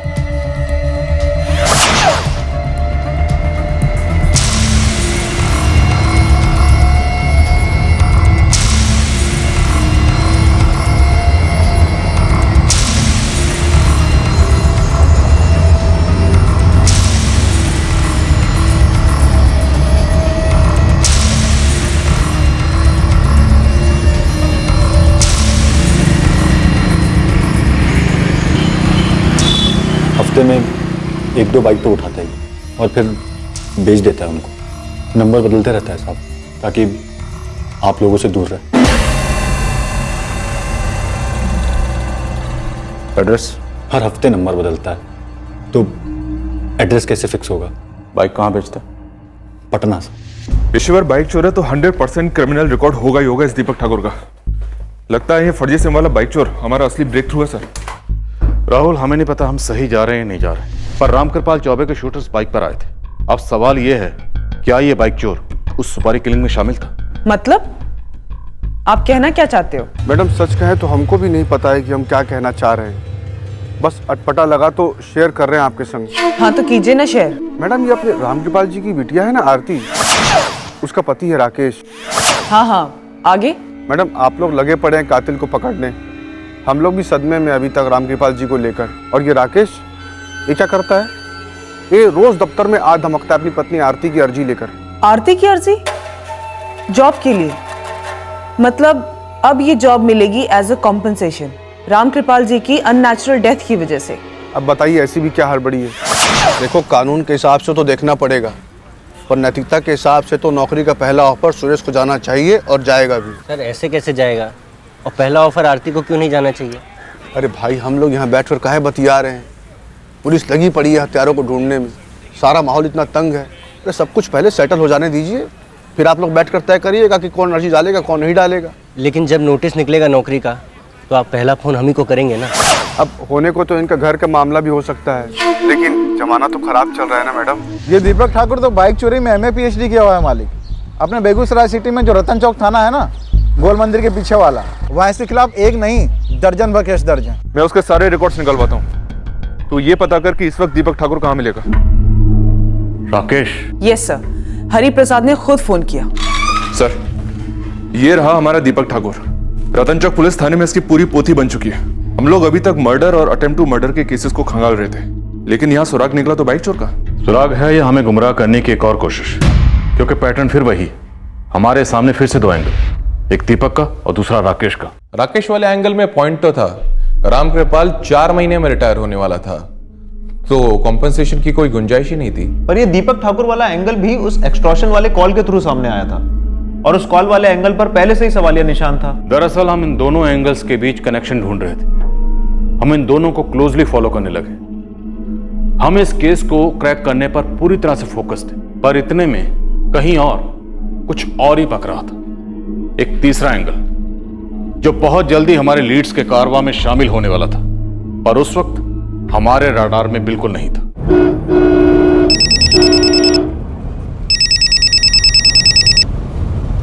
हेलो। प्रणाम कैलाश प्रजापति जी।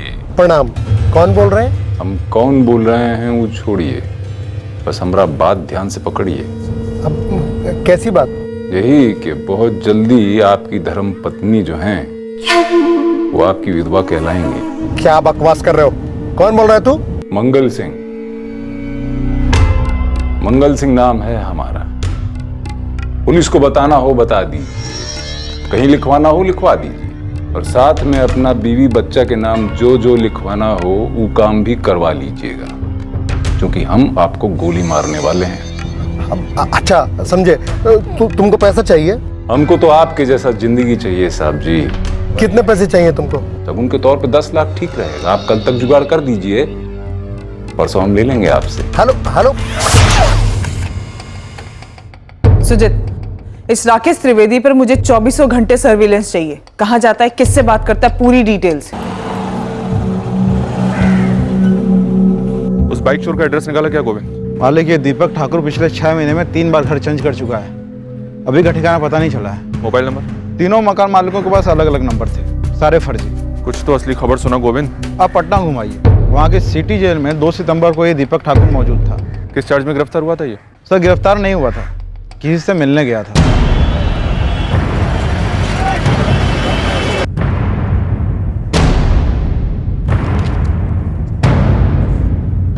2 सितंबर को ये दीपक ठाकुर हमारे जेल के एक कैदी मंगल सिंह को मिलने आया था। उम्र कैद की सजा काट रहा था ये मंगल सिंह। Murder charge?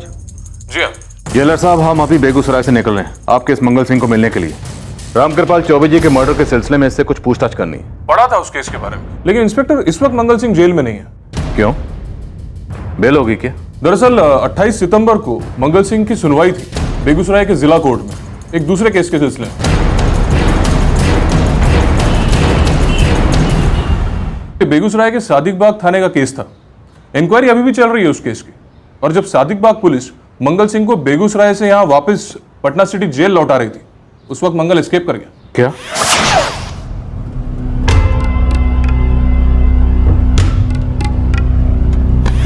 बेगूसराय का एक बाइक चोर दीपक ठाकुर पटना जेल में उम्र कैद की सजा काट रहे मंगल सिंह को मिलने जाता 2 सितंबर को, और यह मंगल सिंह बेगूसराय से कोर्ट की सुनवाई के बाद 28 सितंबर को पुलिस की हिरासत से फरार हो जाता। कुछ मिल रहा है सर?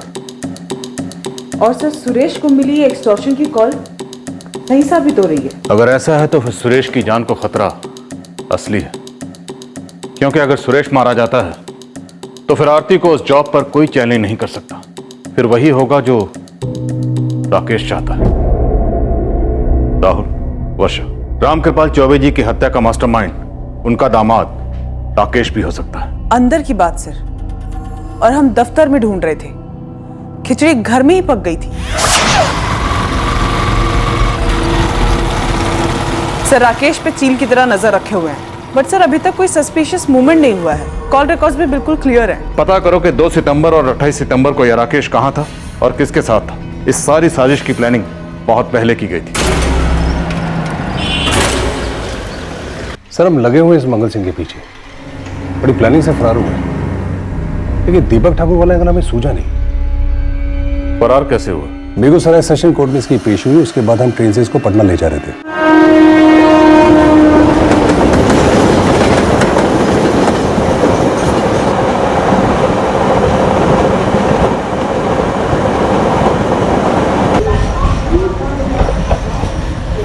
यात्रीगण कृपया ध्यान दें, पटना जाने वाली Tripura Sundari express platform number 2 पर आ रही है।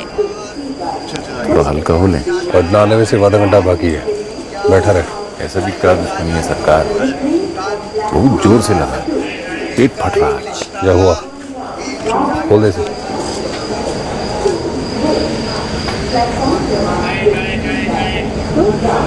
यात्री कृपया प्लेटफॉर्म नंबर 3 के किनारे से दूर रहें। तेज गाड़ी पास होने वाली है। बस है, अंदर भी आएंगे का? हमें अंदर आने का शौक नहीं है। अपना काम खत्म करो, जल्दी से बाहर आओ।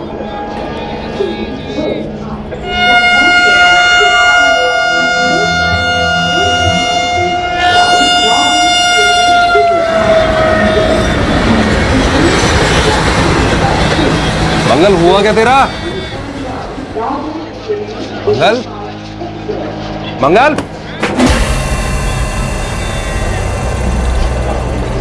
टॉयलेट के खिड़की के सरिये काटे हुए थे पहले से। सर 5 मिनट में टॉयलेट की खिड़कियों के सरिये काटना मुमकिन नहीं है। फिर हम दौड़े बाहर की तरफ।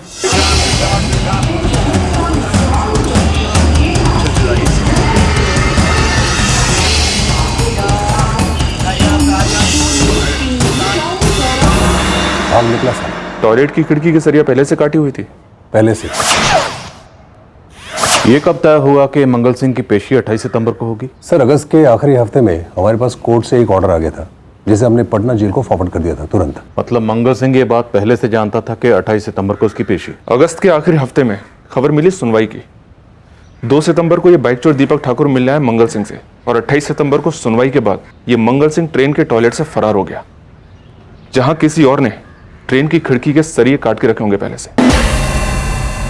सर राकेश के फोन रिकॉर्ड के हिसाब से 28 सितंबर को राकेश मैथानी स्टेशन पर गया ही नहीं, जहां से मंगल फरार हुआ था, और ना ही 2 सितंबर को वो पटना गया था। और राकेश के कॉल रिकॉर्ड्स में दीपक ठाकुर का नंबर? नो सर, वैसे भी दीपक के सारे नंबर फर्जी ही होते हैं, लेकिन दीपक के फर्जी नंबर मैंने राकेश के कॉल रिकॉर्ड्स में चेक किए, एक भी नहीं है। इस मंगल सिंह और दीपक ठाकुर के लिए मैन हंट लॉन्च करते हैं, बड़े वाला। इतना तो क्लियर है कि ये दोनों रामकृपाल चौबे की हत्या में शामिल थे। हालांकि हत्या का मोटिव एक्सटॉर्शन था या नहीं, ये भी क्लियर नहीं है। और बाकी बचा राकेश वाला एंगल। दोनों में से एक हो सकता है सर। ये एक्सटॉर्शन का मामला पहले से ही वीक लग रहा था, तो शायद हमारा गुनहगार ये राकेश ही हो। एसपी साहब, हम अब भी वेट ही कर रहे हैं। सर मैं ये तो नहीं कहूंगा कि इंतजार खत्म हुआ, ये लो मुजरिम। हाँ, पर इतना जरूर कहूंगा कि कुछ ठोस कड़ियां हाथ लग गई हैं। कैसी कड़ियां हाथ लगी हैं? सर इस वक्त कुछ कहना प्रीमेच्योर होगा। मतलब आप हमसे कुछ छुपा रहे हैं? नहीं सर, ऐसा कुछ भी नहीं है। बस हमें श्योर होना है कि ये सारी कड़ियां मिलकर केस सॉल्व कर पाएंगे। गणित बैठते ही मैं सबसे पहले आप ही को फोन करूंगा।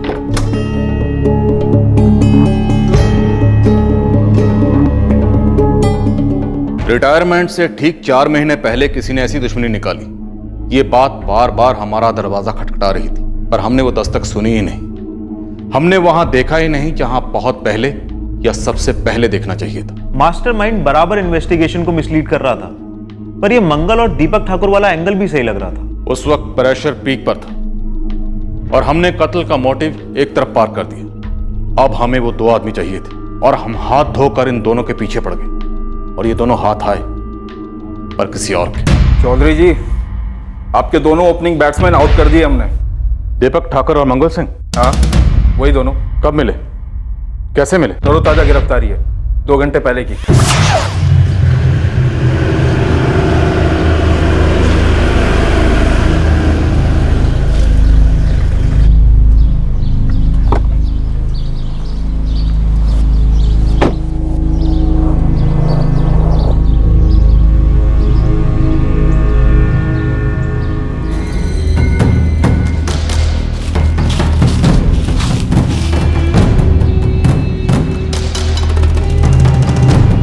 हमको पूरा भरोसा था कि नोटबंदी साजबंदी के सामने टिक ही नहीं सकता है। देखिए, आपने 10 लाख कैश के इंतजाम भी कर दिए। हाँ, अब हम जाएं? बिल्कुल जाइए, अपना घर जाइए।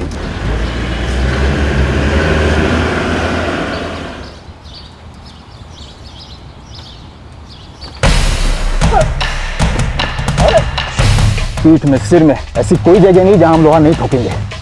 बड़ी शिद्दत से पुलिस फोर्स तुझे ढूंढ रही थी मंगल सिंह, नाम मिलने का तो सवाल ही नहीं था।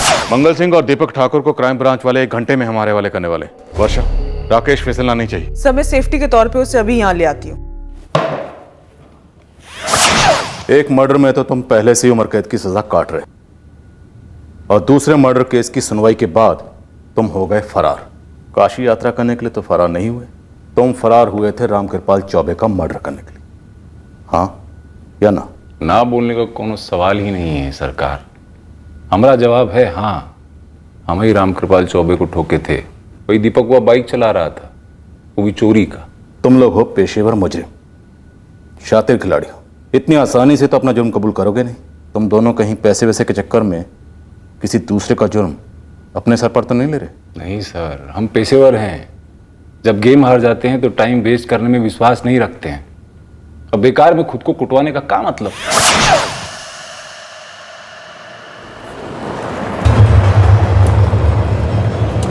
अरे मंगल भाई, आज तो मौका सही लग रहा है। ये बड़े बाबू तो निकल गए अकेले, ये साला चौबैया आएगा पीछे से पैदल, वो भी अकेले। तुम एक काम करो, एक बार दफ्तर में देखो।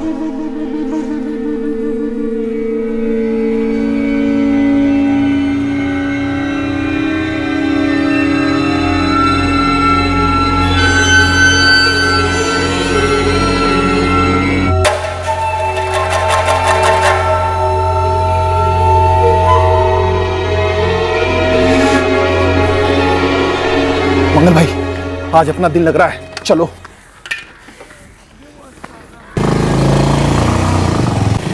रामकृपाल जी, राम राम। जी राम राम। सुपारी कौन दिया? हम ही हमको सुपारी दिए सरकार। अब भूमि निरीक्षक आदमी है, हमको लगा कि नोटों में डूबा होगा बुढ़ा, 10 लाख तो हाथ का मैल होगा, दे देगा चुपचाप से। लेकिन ना, वहां भी अपना ईमानदारी झाड़ा साला। तुमने रामकृपाल चौबे से कब पैसे मांगे थे? कई दफा मांगे, हर बारी हरिश्चंद्र बनते रहा साला। तुम पेशेवर मुजरिम होने की आड़ में सच बोलने का ढोंग कर रहे, पर तुम लोग ये भूल गए कि हम भी पेशेवर पुलिस वाले हैं। तुम जैसे भांडों को ना चुटकी में पहचान लेते। मंगल सिंह, अब सीधे सीधे ये बताओ कि रामकृपाल चौबे की सुपारी तुम्हें किसने दी थी? रामकृपाल चौबे से तुमने कभी कोई पैसा मांगा ही नहीं। एक बात पूछे, आपको किसने सुपारी दिया है किसी और को फंसाने का? यहां सवाल सिर्फ हम पूछते हैं, आखिरी बार पूछ रहा हूं, रामकृपाल चौबे की सुपारी किसने दी थी? हमारा एक ही जवाब है सरकार, हमने रामकृपाल चौबे से 10 लाख रुपया मांगा। उसकी जान के एवज में उसने नहीं दिया तो हम उसको ठोक दिए। फिर उसके लड़के वो सुरेश चौबे से भी पैसा मांगा, वो भी मुकर गया। हम उसको मारने का प्लानिंग बना ही रहे थे कि इतने में आप लोग। और तुम दीपक ठाकुर, इसका तो हम भरता चौका बना ही देंगे। अब तुम सोच लो तुम्हारा क्या करना है। मंगल भाई ने जो बोला है सब सच बोला है साहब। झूठ बोल रहे, साफ साफ झूठ बोल रहे। लेकिन क्यों बोल रहे हैं हम नहीं जानते सर, एक हिंट तक नहीं है हमारे पास। किसी भी कीमत पे टूटना नहीं। इतनी देर से हमको यहाँ पर बैठा करके रखा है, लेकिन कारण बताएंगी? कब तक बैठाएंगी हमको यहाँ? जब तक हमारा शक यकीन में नहीं बदल जाता। होने को 5 मिनट भी लग सकते हैं और 5 घंटे भी। पूरा इस बात पे डिपेंड करता है कि ये मंगल और दीपक कितनी कुटाई सह सकते हैं। ये मंगल सिंह नहीं टूटेगा, एक मर्डर में उम्र कैद की सजा काट रहा है। इस पर एक और चार्ज लग भी गया तो इससे कोई फर्क नहीं पड़ेगा। दीपक ठाकुर को पड़ेगा सर, और ये टूटेगा भी। 100% ये सुपारी किलिंग और गोली इन दोनों ने चलाई, लेकिन दुश्मनी किसी और की। आजा दीपक, वहां क्राइम ब्रांच वाले हमसे कह रहे हैं कि उन्हें तुम्हारी कोई जरूरत नहीं है, और हमने भी उनसे कह दिया कि तुम भी हमारे लिए बेकार हो। जी सुजीत, साइलेंसर लेकर आओ। इन लोगों ने भी साइलेंसर यूज किया था ना। दीपक, अच्छा है कि तू अनाथ है। अगर तेरे बीवी बच्चे होते ना तो तुझे मारना हमारे लिए बहुत मुश्किल होता है यार। नहीं सर, एक चांस दीजिए, हम आपको सब कुछ सच बता देंगे। बोलता रहे, बोलता रहे। मेरा दिमाग ठीक रहेगा तो हो सकता है कि तू बच जाए। हाँ सब कुछ पहले से ही प्लान हो चुका था।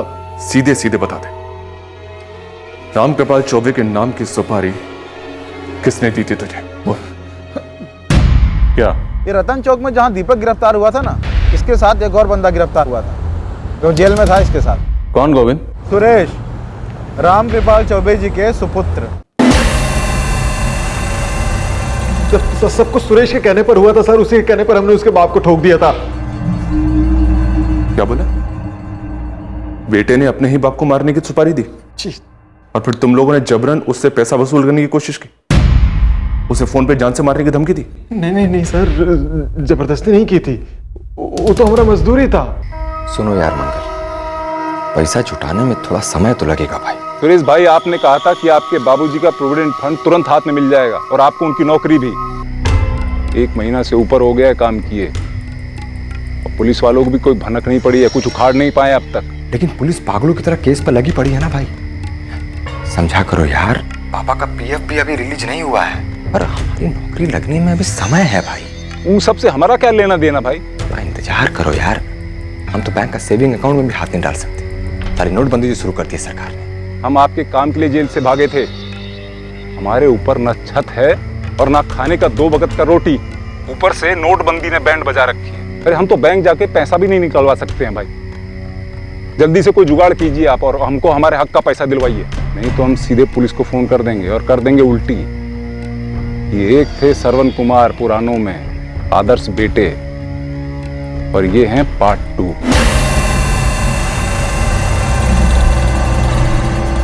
सर, ये कह रहा है सुरेश चौबे ने सुपारी दी थी।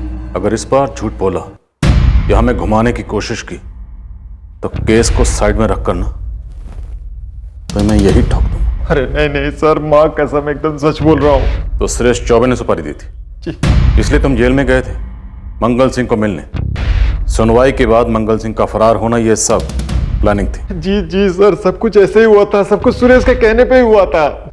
सरस्वती, अपने इस नालायक को समझा दो कि हम आखिरी बार इसकी जमानत करवाए हैं।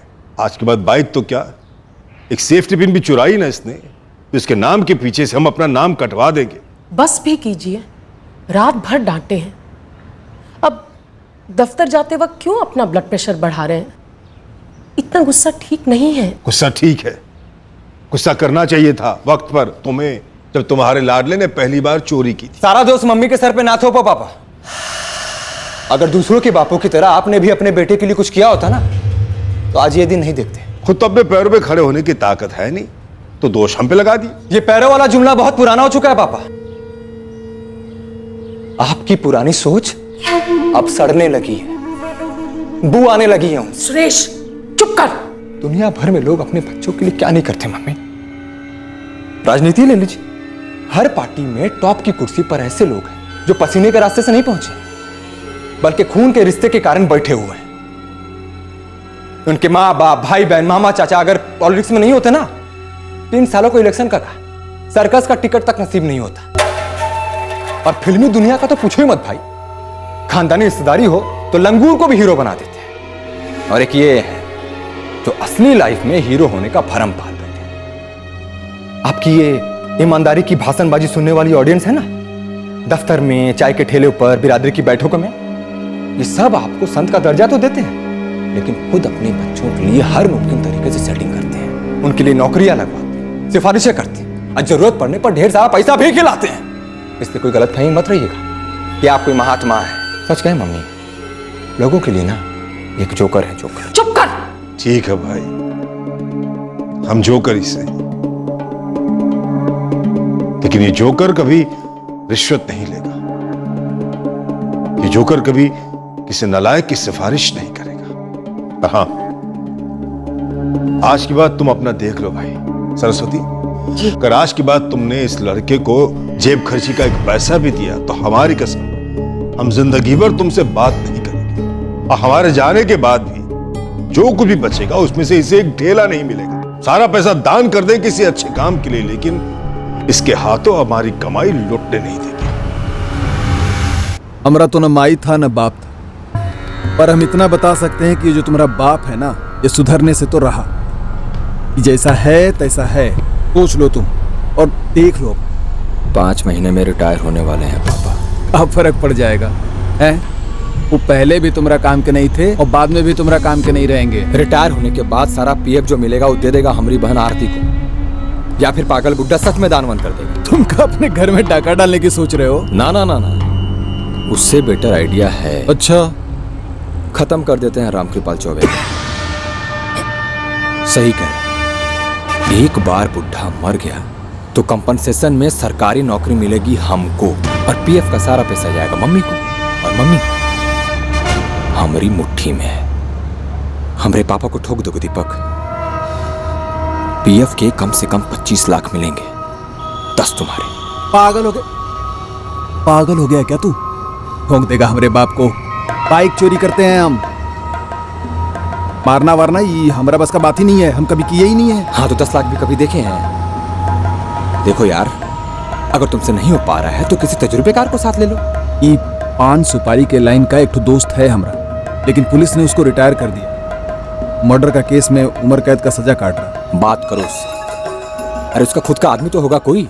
हमें यहां से निकलवा लो, ये हमारे बाएं हाथ का खेल है दीपक। बेल तो आपका होने से रहा मंगल भाई। अरे बेल गया तेल लेने। हमारी 28 तारीख को बेगूसराय सेशन कोर्ट में एक दूसरे केस की सुनवाई है। उससे सुरेश चौबे के साथ मिलकर कोई चक्कर चला दो।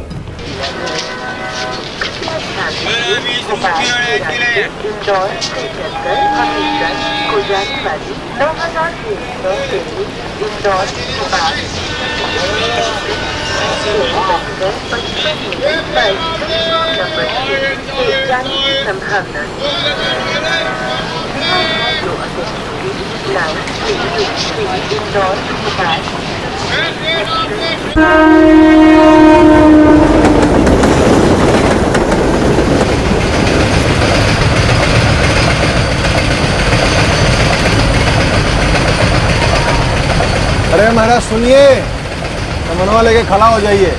10 मिनट में खानी स्टेशन आ रहा है? टॉयलेट जा रहे हैं, टॉयलेट, ठीक है ना? हाँ।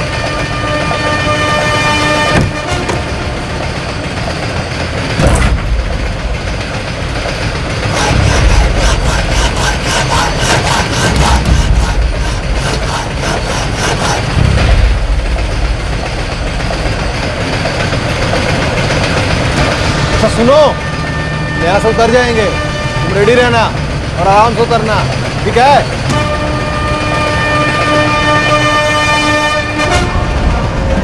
यात्रीगण कृपया ध्यान दें।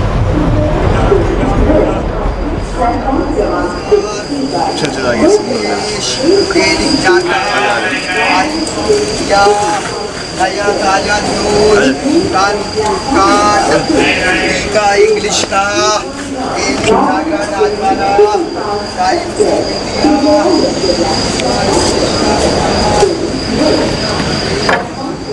मंगल, मंगल,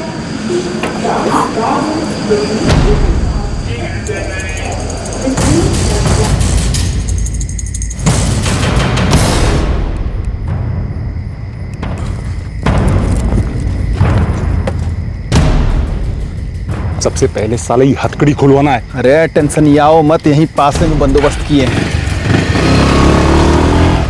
सर हम रोज चक्कर लगाते थे, शाम को तैयार रहते थे, लेकिन राम कृपाल बड़े बाबू के साथ निकल जाता था। उस दिन बड़े बाबू अकेले निकल गए तो हमने अपना काम कर दिया। सच कहें मम्मी, पापा ने कभी हमको अपना बेटा माना ही नहीं। तुम कभी हमको अपनी माँ माने थे सुरेश? यकीन करो मम्मी, हमारी लाइफ में सिवाय आपके हमने कभी किसी को अपना नहीं माना, आरती को भी नहीं। पापा ने कभी कुछ किया ही नहीं हमारे लिए। तुम्हारे पापा ने कभी ऊपरी कमाई का एक पैसा नहीं बनाया। अपनी तनख्वाह से तुम्हारी और आरती की परवरिश में कोई कसर नहीं छोड़ी।